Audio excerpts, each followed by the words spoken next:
नमस्कार श्रोते हो, दीपक रेगे कथाकथन चॅनलवर तुम्हा सगळ्यांचं मनापासून स्वागत.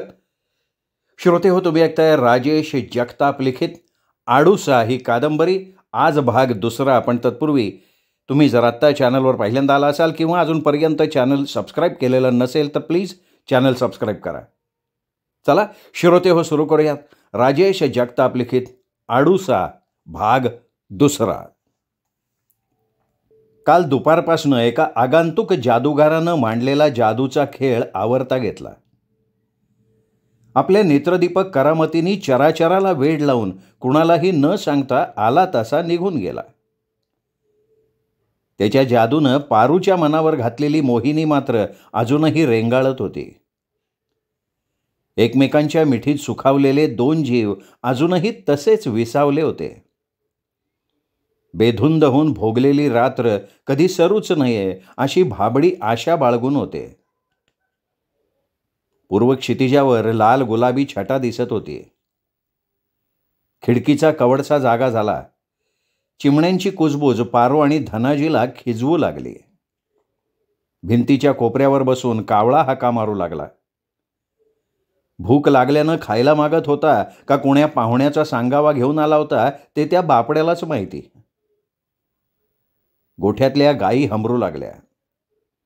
त्या आवाजानं धनाजीला जाग आली. उठायला उशीर झाल्याचं लक्षात येताच तो गडबडीत उठला. अंगावरचा पारूचा हात बाजूला करणं जीवावर आलं होतं. ती एका वेगळ्याच दुनियेत होती. रोज त्याच्या अगोदर उठून कामाला लागणारी पारू अजूनही उठली नव्हती. पण आता झोपून चालणार नव्हतं. शेवटी मनाचा निर्धार करून तो उठला. पारूच्या दंडाला धरून हळूवार हलवत म्हणला, पारू, अगं उठ की. अगं उठ लवकर. आई आली तर लय वरडन. सकाळी सकाळी ऐकायला लागन. पारूच्या जडावलेल्या डोळ्यावरची धुंदी हटायला तयार नव्हती. असंच अंगावर पांघरून घेऊन डोळे मिटून पडून राहावंसं वाटत होतं. पण ते आता शक्य नव्हतं. उठणं भागच होतं. अगदी मन मारून ती उठली. आळोखे पिळोखे देऊन अंग मोकळं केलं. घाटदार वळणांच्या अंगावर एक हवीशी ठसठस जाणवली. धनाजीला कडकडून मिठी मारली. एक दीर्घ चुंबन घेऊन लुगडं नेसली. चोळीला घट्ट गाठ मारली. रसरशीत ओठांवर मधाळ हसू खेळवीत बाहेर जाण्यासाठी दार उघडलं. समोर डोळे वटारून सासू उभी होती. पारूला खालवर न्याहाळत खवचटपणे म्हणाली, अगं दिस उगवलं नाही अजून. एवढ्या लवकर उठून काय करायचे? पारू काहीही न बोलता पुढे गेले. अंगावर फुललेले गुलाब असे सुकावेत असं बिलकुल वाटत नव्हतं. सासूबाईंनी चुलीवर पाणी तापायला ठेवलेलं पाहून चरकली. लुगडं चोळी घेऊन न्हाणीघरात घुसली. गार पाणी भडाभडा अंगावर घेतलं. बाहेर येऊन देवापुढे दिवा लावला आणि चहाचं आधण ठेवून बाहेर आली. अंगणात साचलेल्या पाण्याचा निचरा झाला होता. खाचखळग्यात अजूनही लपून बसलेलं पाणी तिच्याकडे पाहून थरारलं. तिचं नखशिखांत मोहरलेलं अंग रोमारोमानं सुखावलं. घरात जाऊन आनंदानं उकळणाऱ्या चहात दूध घातलं. चहाचे 2 कप भरून एक सासऱ्याला आणि दुसरा सासूला दिला. पूजेचं ताट घेतलं. तुळशीपुढे दिवा लावून हळदी कुंकू वाहून हात जोडले. आज काही सांगावंसं काही मागावंसं वाटतच नव्हतं. मनात वैराग्याची भावना आली होती. आपल्याकडे जे आहे ते इतरांना मनापासून द्यायचं, मागायचं मात्र काहीच नाही. नकळत वळचणीकडे नजर गेली. चिमणी एकटीच अंग चोरून बसली होती. चिमणा बहुतेक तिच्यासाठी काहीतरी खायला आणायला गेलेला असावा. चुकलंच आपलं. आपल्या आयुष्याला वेगळं वळण देणाऱ्या चिमुकल्या जीवांना आपणच काहीतरी खायला द्यायला पाहिजे होतं असा विचार करून ती पटकन घरात गेली. मुठभर दाणे घेऊन आली. चिमणीकडे पाहून ओट्यावर एका कोपऱ्यात टाकले आणि लाडे लाडे म्हणाली, चिवताई खा बर का आता. आण तू या ध्यानाला बी दे. आता चारा पाण्यासाठी कुठे बी जाऊ नका. म्या देत जाय ना. धनाजी गोठ्यात होता. तिची पावलं आपसुकच गोठ्याकडे वळली. धनाजी गाईच्या पायाजवळ उकेडवा बसला होता. दुधाची चरवी दोन्ही पायात दाबून दूध काढत होता. दुधाच्या धारा सुर्र सुर्र करत चरवीत पडत होत्या. धनाजी तिच्याकडे पाहून हसला. तीही लाजून हसली. जवळच खुट्ट्याला बांधलेल्या वासराची धडपड चालू होती. ते तिच्यानं पाहवलं नाही. अव बस करा की आता, वासरासाठी ठेवा, बिचाऱ्याला भूक लागली असन. अगं आता तर पहिली चरवी होती, अजून एक चरवी काढतो मग सोड त्याला. नाही नको, एकच बात झाली तुमच्यापुरती. मातृत्वाच्या भावनेनं तिचा जीव कळवळला होता. आणि तुम्हाला चहाला नकोय वय? त्यानं साडाचा हात तसंच धरून विचारलं. हाय रातचं, उठा आता. धनाजी दुधाची चरवी घेऊन उठला. पारूनं वासराचं दावं सोडलं. ते उड्या मारत आईकडे पळालं. सडाला तोंड लावून दूध प्यायला लागलं. गाय मान वळवून त्याला मायेनं चाटायला लागली. पारूचा एक हात छातीवर आणि दुसरा पोटावर स्थिरावला. 3 वर्षांपासून न फुटलेला पान्हा कधी फुटणार हा प्रश्न डोक्यात धुमाकूळ घालायला लागला. एक उसासा टाकून ती घरात गेली. सासू आंघोळीला गेली होती. आंघोळीला जाण्यापूर्वी चुलीवर धनाजीसाठी पाणी ठेवलेलं दिसलं. पाणी तापेपर्यंत ती त्याच्या न्याहारीच्या तयारीला लागली. तो भिंतीला पाठ लावून बसला होता. तिच्याकडे एकटक पाहत होता. तो आपल्याकडे पाहतोय याची तिला जाणीव होती, पण ती मुद्दाम दुर्लक्ष करत होती. त्याच्या नजरेचे खेळ तिला काहीतरी सांगत होते. सासूबाई लुगडं सावरत न्हाणीघरातनं बाहेर आल्या. देवाला हात जोडले. पारू लगबगीनं पुढं झाली. सासूच्या पायावर डोकं ठेवून नमस्कार केला. सासूचा हात पाठीवर आल्याचं जाणवलं. धनाजीला उद्देशून म्हणाली, आंघोळीचं पाणी वतू का? त्याच्या उत्तराची वाट न पाहता चुलीवर तापणाऱ्या पाण्याचं पातेलं उचलून न्हाणीतल्या बादलीत ओतलं. शेजारच्या रांजणातनं थंड पाणी काढून तेही बादलीत ओतलं. बादलीतल्या पाण्यात हात घालून पाणी आंघोळी योग्य गरम असल्याची खात्री करून घेतली. धनाजीचे कपडे आणि अंग पुसण्याचा पंचा दोरीवर टाकला. जावा आंघोळीला, जाता जाता धनाजीला म्हणाली. तो तिच्याकडे पाहत क्षणभर रेंगाळला, मग न्हाणीकडे वळला. का थांबला होता तो? तिला काही सांगायचं होतं का अजून काही? त्याची आंघोळ झाली. बाहेर येऊन देवाला हात जोडले. आई बापाच्या पाया पडून तिथंच बसला. त्याची आई खाली मान घालून गप्प बसली होती. तिचं तसं गप्प बसणं त्याला टोचत होतं. सकाळी उठल्यापासनं ती काहीच बोलत नव्हती. शेवटी मन घट्ट करून तोच बोलला. आये, अशी गप काऊन बसली? जीवाला बरं वाटत नाही का? बरं असू दे नाही तर नसू दे, कुणाला काय पडलंय? अगं असं काऊन म्हणतीय? मी आहे, पारू आहे. त्यानं काळजीनं विचारलं. वय ते निस्तीच आहे, बारडाचं रान निसतं. अरे बारडाव बी निदान कुसळं तरी उगवते. पर हितं अरे कितींदा बोंबलून सांगितलं, एखाद्या देवऋषाकडे जावा, देवदेवस्कीची काय अडचण बिडचण आहे का ते बघा, विचारून तर बघा, उपास तापास करा. जेलम काय असंच घालायचं? अशानं कुळ बुडन का राहीन? पण नाही, काही म्हणता काही ना करायचं ना ऐकायचं. कवा तर वाटतंय का कुठंतरी हिरी बारवा जीव द्यावा. 3 वरीस झाल्यात, सगळ्या सोयऱ्याला तोंड दावायला लाज वाटती. मग तुम्हाला आहे का त्याचं काय? तुम्ही झोपा. आहे अगं, आजच उठाय उशीर झालाय. रोज दोघं बी तांबडा फुटतानीच उठून कामाला लागतोय. आजच काहून भाऊ? रोज झोपा. तुम्हाला कोण विचारतंय? बाप पडलाय खोकात. म्या काय असून नसल्यावानी. लोकाईच्या दारात खेळणारं लेकरं पाहिलं ना का जीव कापरावानी जळतोय. पारूनं दुधाचा तांब्या त्याच्यापुढे ठेवला. धनाजी आणि सासूच्या बोलण्यातलं लेकरं पाहिल्यावर जीव कापरावानी जळतोय एवढंच तिने ऐकलेलं होतं. त्यातूनच त्यांच्या बोलण्याचा उलगडा झाला होता. काळजावर पुन्हा एक घाव झाला. रक्ताळलेली जखम ठसठसू लागली, पण इलाज नव्हता. मागील 3 वर्षात असे बरेच घाव सोसले होते. तिच्या पदरात नशीब काही टाकतच नव्हतं. धनाजी आणि ती दोघेही धडधाकट होते, पण मग 3 वर्षात काहीच का होत नव्हतं ते एका देवालाच माहिती. सकाळपासनं फुलपाखरावाणी उडणारं मन पंख तुटून खाली पडलं. जीवाच्या आकांतानं ओरडू लागलं, पण ते आर्त ओरडणं कोणाला ऐकू जाणार नव्हतं.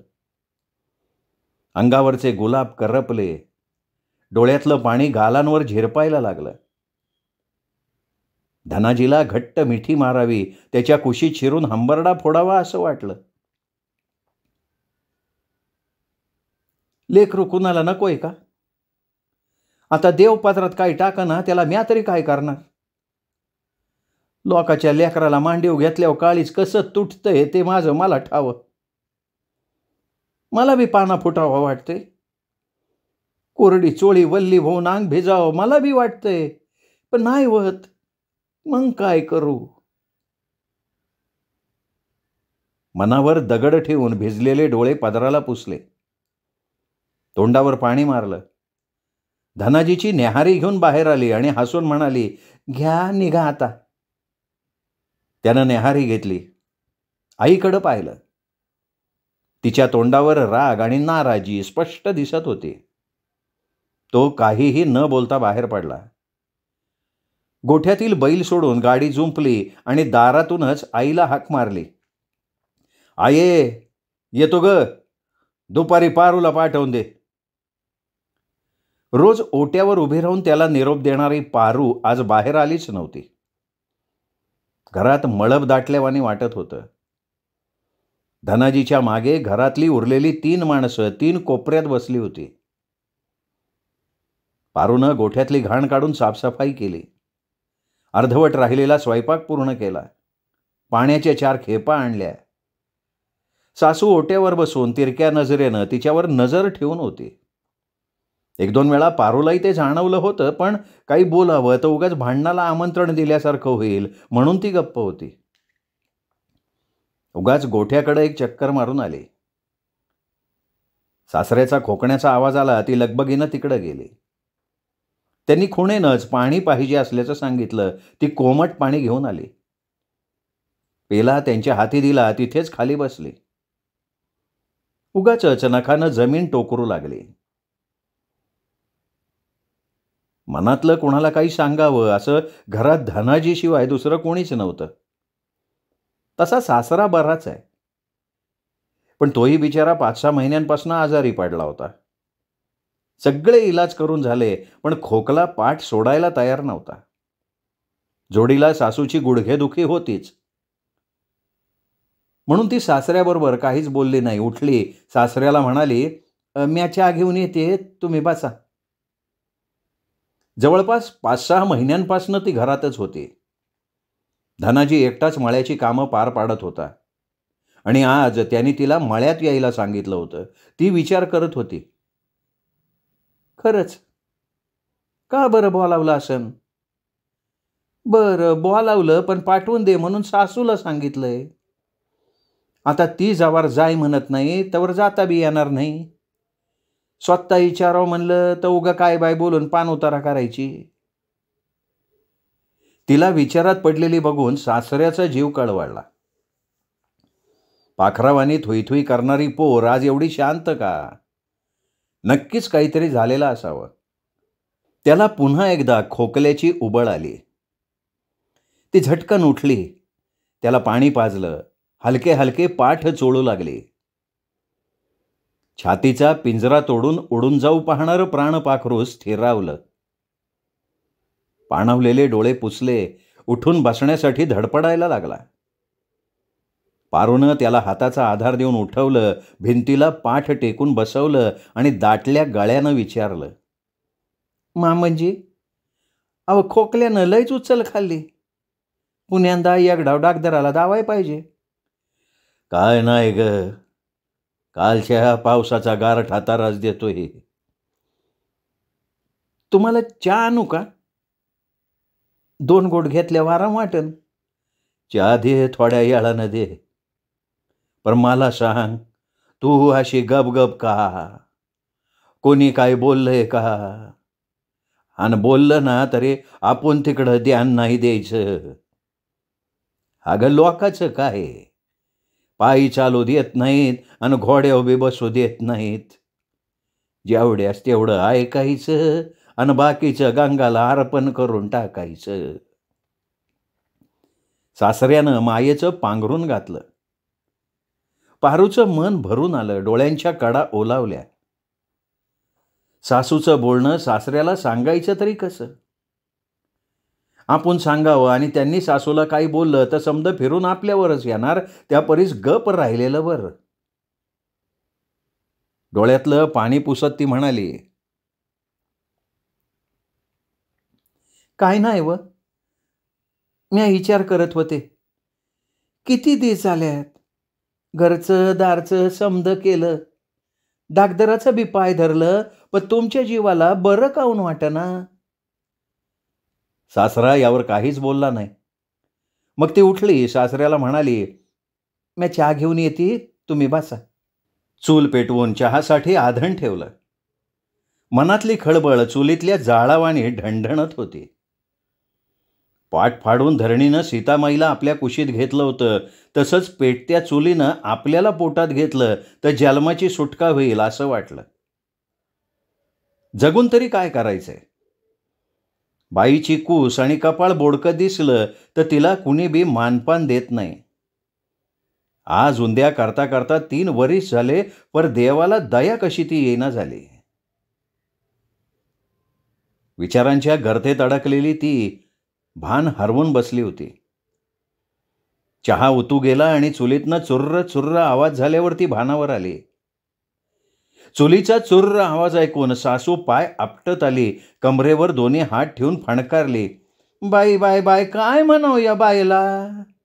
अगं चहा पार उतू गेलाय आणि तो डोळं झाकून बसली वय ग? का रातची झोप उतरली नाही अजून? नुसतं खोळ्यावानी वागणं आणि मळ्यात कावा सांच्याला जाते काय? म्हणजे बरं बिनगोरीनं झोपा राहणारच. पारूनं घाईघाईनं चहा कपात ओतला, सासऱ्याला देण्यासाठी निघाली. पाठोपाठ सासूही आली. तिने चहाचा कप सासऱ्याच्या हाती दिला. अगं चहा पाजून पाजून काय मारायचा विचार आहे काय? जेवायचा वकूत झाला तरी बी हिचं चहाचं गुराळ चालूच आहे. सासू तणतणली. आता मात्र तिची सहनशक्ती संपली. माणसानं ऐकायचं तरी किती? न राहून ती म्हणाली, आत्याबाई उगा काय बाय बोलू नका. सकाळ धरणं तुम्ही बिनकामाचा राग करताय. मामंजीला खोकल्याची उबळ आलती. चहा प्यायल्यावर बरं वाटन म्हणून पुण्यांदा चहा केला. काय चुकलं हो? घरात आजारी माणूस असताना असं बोलणं पटतंय वय? अगं वय ग वय, आता तो ह्या कोण शिकाय लागन? आम्ही असंच माळावरल्या गावतावानी वाढलोय. मन चहा प्यायल्यावर बरं वाटन. अगं चहा प्यायल्यावर त्या माणसानं जेवायचं कावा? पार तिकडं वाट बघत असन, अजून तो घरातच. थेंब थेंब आल्यावर बस नाचत कालच्यावानी. येऊ दे धनूला सांच्याला, मग चांगलं सोयीचं हातरून खालायला सांगते. आत्या भाया काऊन पराचा कावळा करताय? स्वयंपाक तयार आहे, जेवून घ्या. म्या जाऊ का माळ्यात? पारूनं जरा नरमाईनं घेतलं. सासू आता तिच्याच बोलण्यात फसली होती. नाही म्हणावं तर धनाजी काय म्हणेल आणि हो म्हणावं तर पारू थांबणार नव्हती.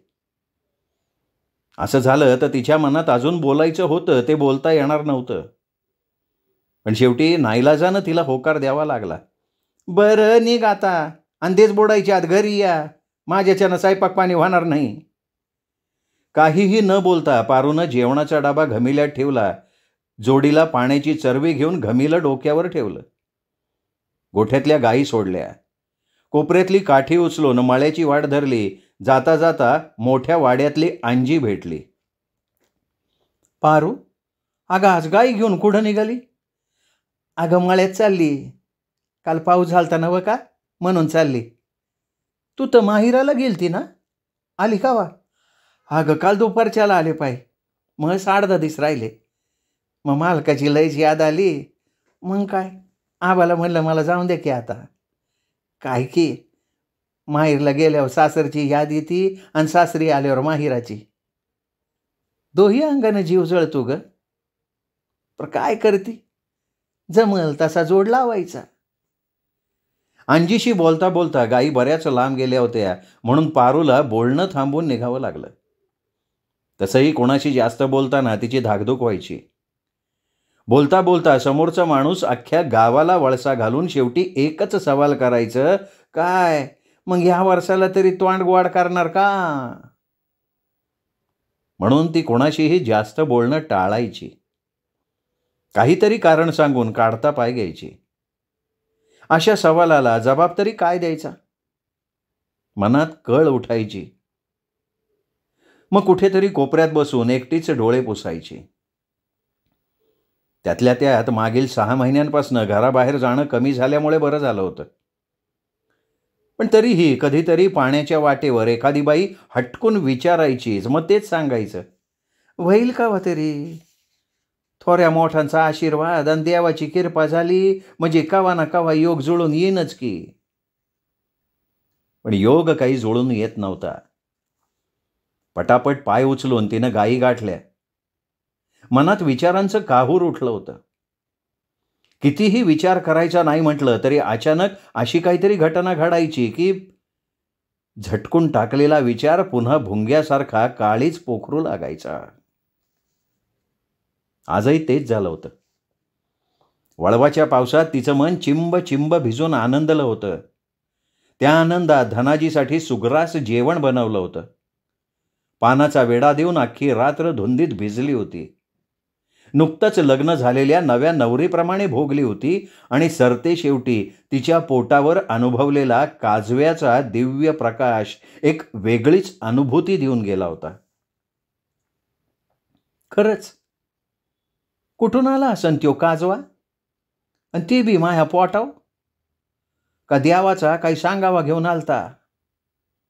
पर काय का असं ना, लय भारी वाटलं त्या वागताला. त्याला तसंच कुशीत दडवून ठेवावं असं वाटलं होतं. देव बी काय काय खेळ धावतोय. असाच एखादा खेळ दावीन का देव मला? त्याच्या मनात आलं तर काय बी होतंय. सासू म्हणती उपास करा, देवाची काही अडचण आहे का ते पहा. पर देव अशी अडचण काऊन करीन? दुसऱ्या बायांना लेकरं होत्या त्या समध्या उपासच करतात का? ती मळ्यात पोहोचली तेव्हा विचाराचं भूत पळून गेलं होतं. मन बरंच शांत झालं होतं. धनाजीला पाहून खुदकन हसली, तोही हसला. गायी बांधावर बांधून डोक्यावरचं घमिलं खाली ठेवून ती पुढे गेली. धनाजीला कडकडून मिठी मारली. त्याच्या हाताचा रांगडा वेळखा तिला अधिकच जवळ ओढायला लागला. त्याचा हात पाठीवरनं फिरायला लागला. अंगावर मोरपीस फिरल्यासारखं वाटलं. सकाळपासून दाटलेला हुंदका फुटला. आवरू पाहता रडू आवरेना. ती त्याला बिलगून ढसा ढसा रडली. तिला छातीशी कवटाळून त्याने डोक्यावरनं हात फिरवला. तिचे डोळे पुसत विचारलं, अगं एवढं रडाय काय झालं? ती काहीच बोलली नाही. रडणं मात्र कमी झालं. दोघेही बराच वेळ तसेच शांत होते. बांधावर बांधलेली गाय हंबरली. रानातला वारा अंगाला खेटून पुढे गेला. झाडावर बसलेला कावळा कावकाव करायला लागला. मग पारूची मिठी सैल झाली. धनाजीचा विळखा सुटला. तिचा मुखडा हातात घेऊन तो म्हणाला, अगं काऊन बारक्यासारख्या गोष्टी मनाला लावून घेतीस? उगा आपण आपला जीव जाळायचा, कोणाला काय देणं घेणं आहे का? ती गप्पच होती. चरवीतलं पाणी तोंडावर मारलं, पदराला तोंड पुसलं. घमिल्यातला जेवणाचा डबा उघडत म्हणाली, चला हातपाय धुवून या, भाकर तुकडा खाऊन घेऊ. तिचं मन दुखावलं जाऊ नये म्हणून तो हातपाय धुवून आला. तिच्या शेजारी बसला. भाकरीचा तुकडा मोडून तिला घास भरवला. ती क्षणभर सुखावली. कडू झालेल्या जिभेवर खडीसाखरेची पेरणी झाली. तिनेही त्याला घास भरवून आपलं प्रेम तसूभरही कमी नसल्याचं व्यक्त केलं. हळूहळू तिचं मन थाऱ्यावर आलं. जेवता जेवता सहज बांधावरल्या बाभळीकडे नजर गेली. पांढऱ्या शुभ्र बगळ्याची जोडी घरटं बांधण्यात गुंतलेली होती. मग तिने विहिरीकडे पाहिलं. कपारीतून उगवलेल्या पिंपळाच्या झाडाला सुगरणीचे खोपे त्यांच्या फुललेल्या संसाराची साक्ष देत होते. काही नव्या जोड्यांची खोपा बांधण्याची लगबग चालू होती. सगळीकडे एकच तयारी चालू होती, नव्या जीवाच्या स्वागताची. तिचं मन पुन्हा वाऱ्यावर स्वार झालं. रानफुलांचा पाळणा सजवू लागलं. न दिसणाऱ्या बाळाला हलके हलके जोजवू लागलं. धनाजी कितीतरी वेळ तिच्याकडे पाहत होता, पण तिचं त्याच्याकडे अजिबात लक्ष नव्हतं. शेवटी तिच्या डोळ्यापुढे आडवा हात फिरवत त्याने तिचं लक्ष वेधून घेण्याचा प्रयत्न केला. कसला विचार करतीस एवढा? कुठं काय, त्वा किती बी नाही म्हणलं तरी मला कळतंय खुळा नाही म्या. असं आहे तर काहून विचारताय? सकाळी म्या आल्या वाई वारडली असन, आज मला बी लाई वारडली. तसं बघाय गेलं तर तिचं बी काय चुकत नाही. बिचारी नाताची वाट बघती. कसं आहे ना, घरात एखादं लेकरू असल्यावर म्हाताऱ्या माणसाचं मन रमतंय.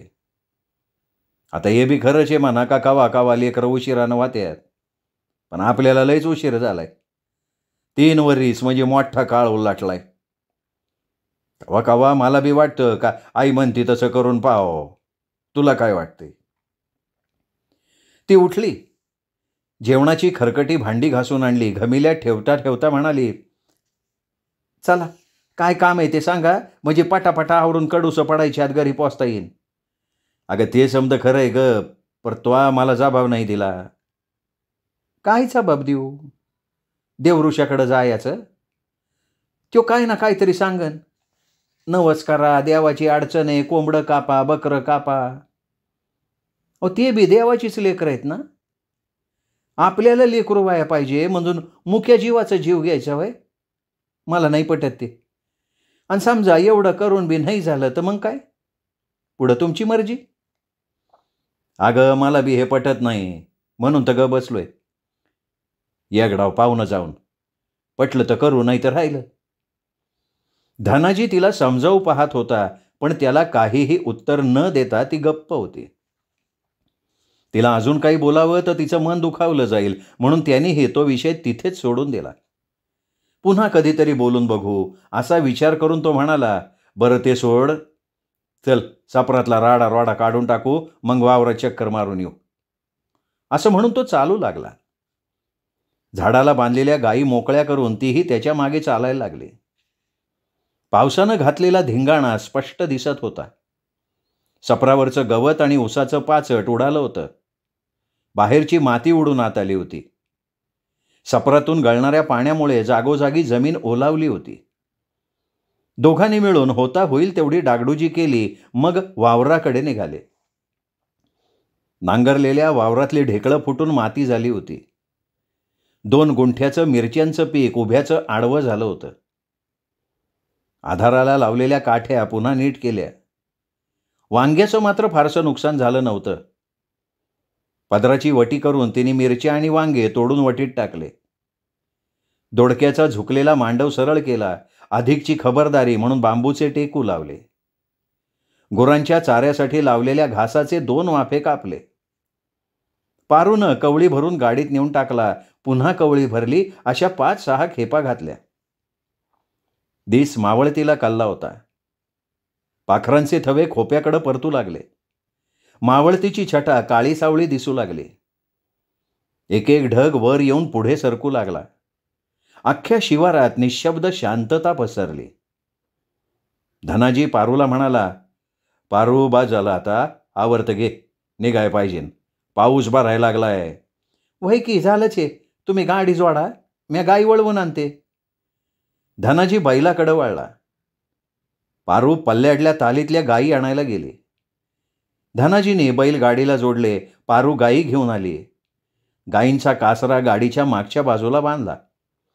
गाडीच्या चाकावर चढून वर आली, घासावर बसली, डोक्यावरचा पदर नीट केला. नीट बसली का? धनाजीनं विचारलं. वय की. पारूचा होकार ऐकून त्यानं बैलांच्या कासऱ्याला हिसका दिला. शेपटीला हात लावून पुढे जाण्याची इशारत केली. बैलांनी मान हलवून पाऊल उचललं. गळ्यातले घुंगरू गुणगुण करायला लागले. अंधार चोर पावलांनी गाडीचा पाठलाग करायला लागला. अर्ध्या रस्त्यात अचानक वावधान उठलं. वीज कडाडली. अंधारात गडफू पाहणारी वाट क्षणभर उजळली. पारूनं डोक्यावरचा पदर दाबून दाताखाली धरला. धनाजीनं कासऱ्याला हिसका देऊन हुर्रे गुन्या, अरचल पाय उचल असं म्हणत पुन्हा कासरा ओढला. बैलांच्या चालीला वेग आला. ढगांचा गडगडाट झाला. वावधान पाला पाचोळा उडवत आपल्या अस्तित्वाची जाणीव करून द्यायला लागलं.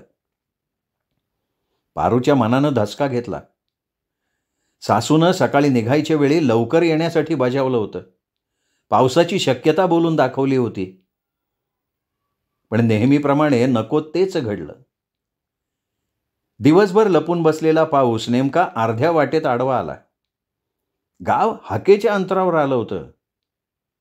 एक थेंब हातावर पडल्याचं जाणवलं. मग दुसरा, एकामागे एक पळत आले. धनाजीनं कासरा ओढून बैल पळवले. गाडी घरापुढे थांबली. पारू घाईघाईत खाली उतरली. घमीला ओसरीत ठेवलं. गाई सोडून गोठ्यात बांधल्या. धनाजीनं बैल सोडले, गोठ्यात नेले. पारूनं कवळीनं घास उचलून आणला. तोपर्यंत ती चांगलीच भिजली होती. घरात जाण्यासाठी वळली तेव्हा समोर सासू उभी दिसली. तिच्या शेजारी घमीलं होतं. ते उचलून ती घरात गेली. भिजलेलं लुगडं चोळी बदलली. न्हाणी घरात जाऊन पटापटा हातपाय धुतले. देवापुढे दिवा लावला. चहाचं आधण ठेवून बाहेर आले. बऱ्यापैकी काळोख दाटला होता.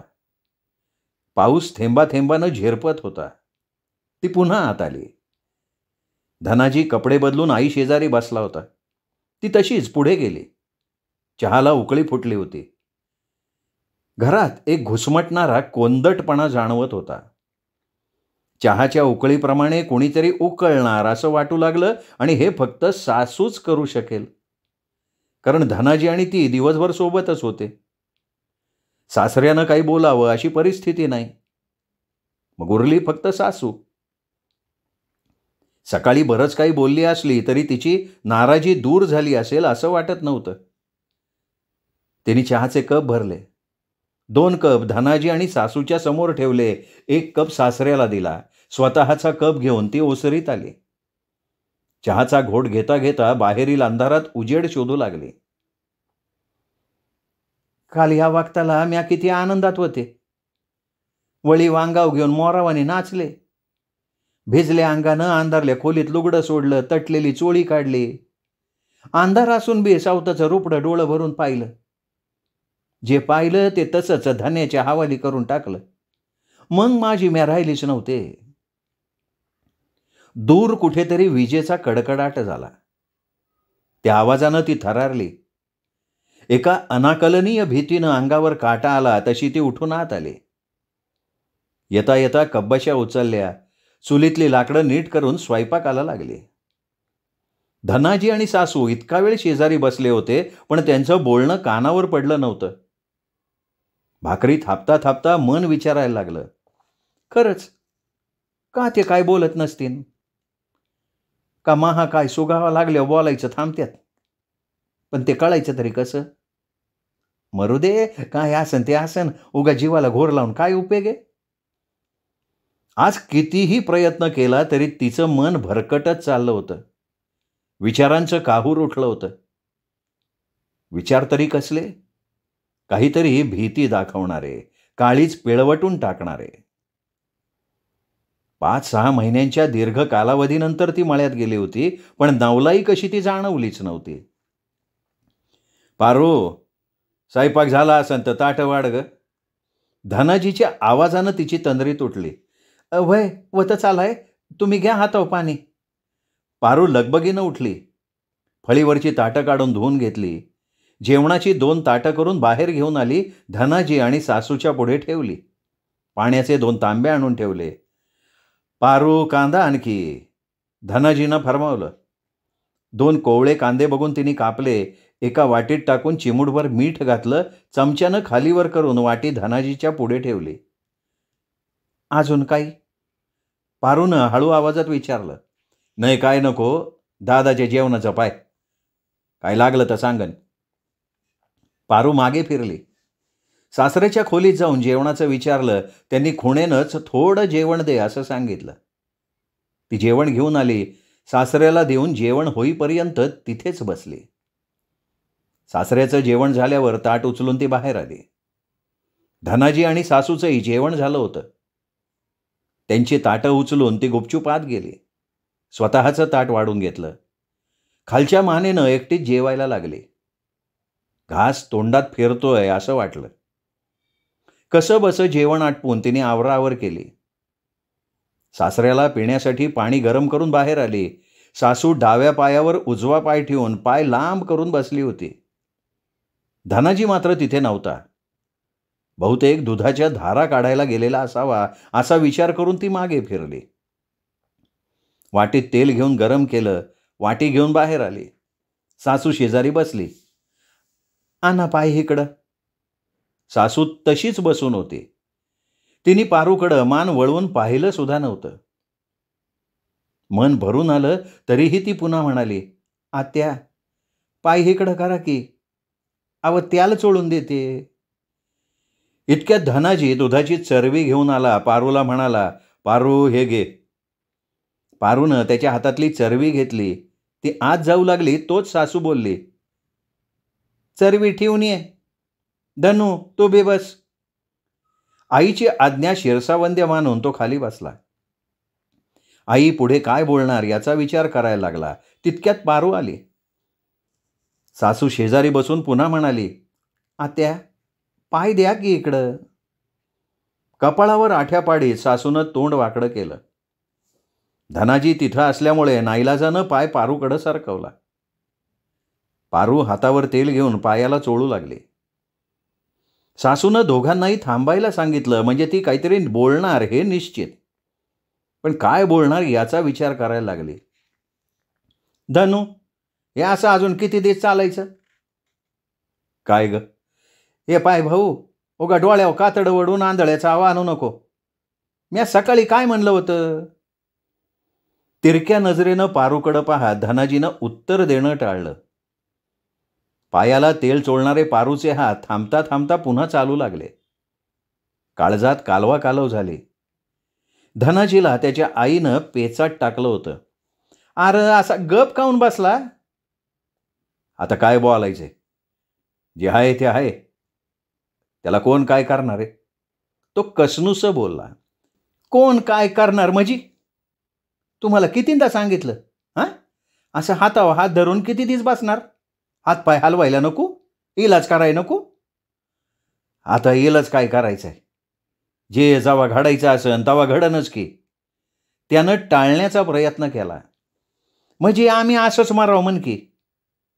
आपण रोज खातोय, एखादा दिवस नाही खाल्लं तर एक दिवसाच्या उपासानं माणूस मरतय का? देवाच्या नावानं एखादं कोंबडं बकरं कापलं तर भिकारी होणार आहे का? अरे बाबा, लय लांब नको जाऊ. आपल्या बांधाव मसुबाचं ठाण आहे. कवा आमुषा पुनवला त्याला नारळ दिलाय का कवा निवेद दावलाय? जाता येता हात जोडून त्याच्या नावानं चिमूटभर माती कपाळाला लावली का? ये पाय, म्या तुम्हाला 6 महिन्याची मूठ बांधून देते. काय करायचं असेल तर करा, नाही तर म्या सुमीला सून करून आणीन. परत म्हणशीन सांगितलं नाही म्हणून. सुमी? मामाची वय? त्यानं आश्चर्यानं विचारलं. वय मामाचीच. ती ठणकावून म्हणाली, आहे अगं ते काय येडं बोंगाडं, नररंगणार रूप. आणि नाही झालं लेकरू तर नको होऊ दे. पण तो सुमीचा विचार सोडून दे आई. का? मग आता आपसरा कुठून आणायची? आणि तशी बी एक आहेच की. आहे का काही उपयोग तिचा? निस्ता मुखडा बघत बसायचं वय? सुमीला सून करून आणली तर निदान तिचं पोट पाणी पिकल तर कुळाला वारीसदार तरी मिळन. ये पाय आहे, आता तो 6 महिन्याची मुदत बांधून दिली ना, मग जरा दमानं घे. ओगा चाराट वळून उपयोग नाही. आणि समजा तुला एखादी लेक असती, तिला लेकरूबाळ झालं नसतं तर तिच्या नवऱ्याला दुसऱ्या बारीला पाठ लावायची परवानगी दिली असती का? हा, बास आता. धनाजी उठून चालता झाला. त्याच्या मागं पारूही उठली. तिची सासू दोघांकडे रागानं पाहू लागली. स्वतःचा मुलगाच तयार नसल्यानं तिचा नाईलाज झाला. पारूनं पाण्याचा तांब्या सासऱ्याच्या खोलीत ठेवला. धनाजी झोपण्याच्या खोलीत गेला होता. तीही त्याच्या मागोमाग गेले. दार बंद झाल्याचा आवाज सासूच्या कानावर पडला आणि तिला कुणीतरी आपला गळा दाबल्यासारखं वाटलं. श्रोतेहो, हा होता राजेश जगताप लिखित आडूसा या कादंबरीचा दुसरा भाग, तिसरा भाग उद्या. तोपर्यंत नमस्कार मित्रहो.